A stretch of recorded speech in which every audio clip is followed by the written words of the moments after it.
最近伫咧法国巴黎有一间台湾人开的册店，店头家希望透过册店，和台湾文学甲世界产生愈深的连结。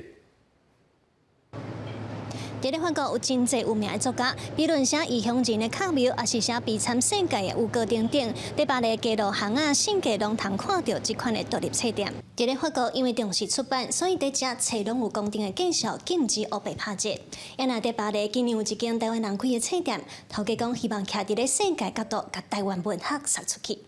家顶有9位用法语写的关键字，包括全外城市通看到台湾作家白先勇的《台北人》，有区标顶的同志文学毛毛的位书，边仔拢有藏含关键字相关的世界文学。册店的负责人表示，会安尼排册是希望用上紧的方式，让法国人对台湾产生兴趣，嘛毋望翻译的台湾文学有所在，通互愈侪人看到。翻译是一件代志，但是翻译了，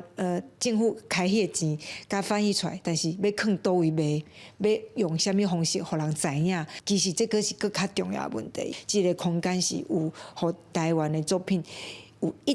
直互人看到的一个方式。为着要互世界通看到台湾文学，咱政府有协助翻译出版，但是在台语的部分，法国台语文化协会观察到，毋但师资教材真欠，真侪住伫法国的台湾家长，台语程度可能无好到有才调教囡仔，所以协会会长投入出版品，有囡仔头100个台语字当中的法语翻译，希望鼓励伫外国生活的台湾父母慢慢甲台语捡回来。因为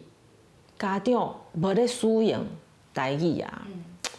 所以要安怎去提升